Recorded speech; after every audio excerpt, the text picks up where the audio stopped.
Salut tout le monde! Pour cette nouvelle vidéo, j'avais envie de vous raconter comment on gère le bilinguisme avec ma fille à la maison.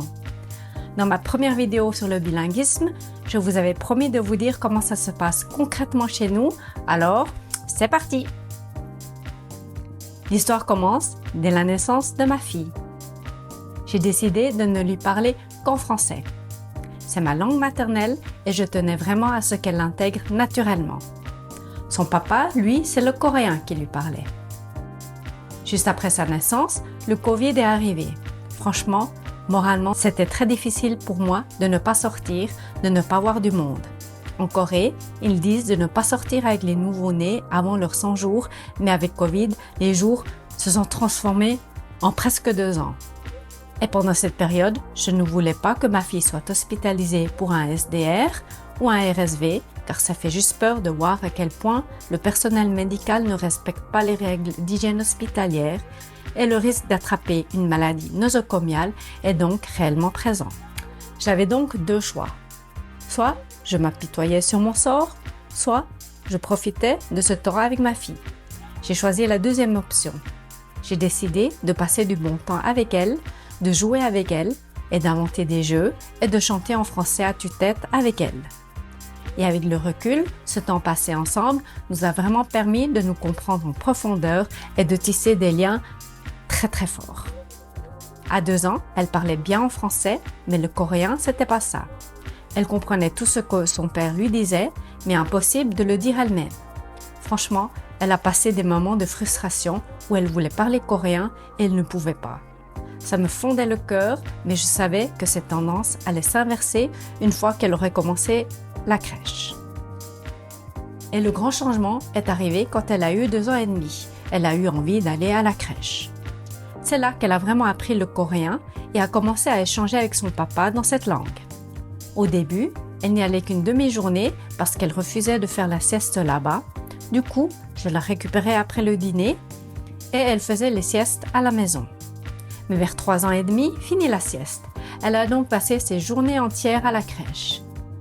Et après l'entrée au kindergarten, sa langue sociale est clairement devenue le coréen, vu qu'elle le parlait toute la journée. Le français devenait de plus en plus difficile pour elle, le vocabulaire lui échappait. Le coréen avait clairement pris le dessus. Pendant tout ce temps, hors de question de lâcher le français. J'ai continué à lui parler qu'en français. Je lui faisais remarquer qu'elle avait du mal à s'exprimer, mais je lui expliquais que c'était normal puisqu'elle parlait coréen toute la journée. Et je lui ai bien dit à quel point c'était important pour elle de s'exprimer en français malgré les difficultés. Une de mes petites astuces, si elle a un truc super important à me dire et qu'elle galère à me le dire en français, il faut qu'elle me le dise en coréen. Et ensuite, je lui répète en français ce qu'elle vient de me dire. Ça l'aide à faire les liens. Des fois, on fait des petits jeux, je lui fais répéter des mots ou alors on fait des quiz pour se souvenir des mots en français. Évidemment, la lecture de livres en français, c'est primordial. Et des fois en coréen aussi, mais le truc marrant, c'est qu'elle me corrige ma prononciation en coréen depuis qu'elle sait lire en coréen. On s'entraide comme on peut. Ce qui l'encourage le plus à parler en français, c'est paradoxalement son papa. Il la motive à fond et lui explique la chance qu'elle a d'être bilingue, que c'est un vrai plus par rapport à ses copains. Je me souviens d'un moment génial où elle parlait français à haute voix devant ses amis qui étaient super intrigués. Et là, elle dit avec fierté devant ses copains qu'elle parle en français avec sa maman. Ça m'a fait trop plaisir, bien évidemment. Récemment, il y a une nouvelle association qui s'est créée, l'association FLAM, Français langue maternelle. C'est tout nouveau, mais les fois où on y est allé et qu'elle a vu d'autres enfants dans la même situation qu'elle, ça l'a vraiment boosté à me parler en français. Quand elle regarde la télé, elle a le droit de regarder les dessins animés qu'une fois par jour le soir avant le souper. Elle choisit son dessin animé sur YouTube, mais uniquement en français ou en anglais. Le top du top pour apprendre une langue, c'est bien évidemment l'immersion. Et pour ça, on a prévu de partir en vacances en Suisse cet été pour une longue période.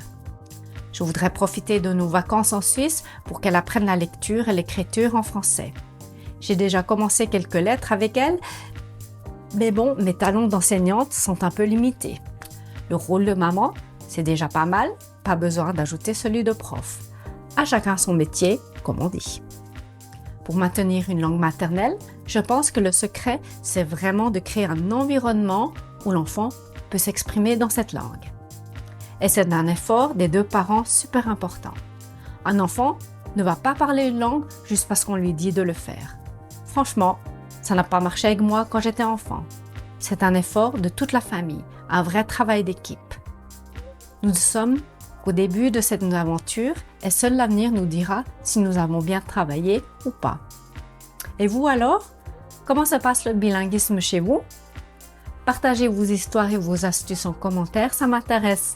Merci beaucoup. Et à bientôt pour une nouvelle vidéo. Annyeong! Tschüss!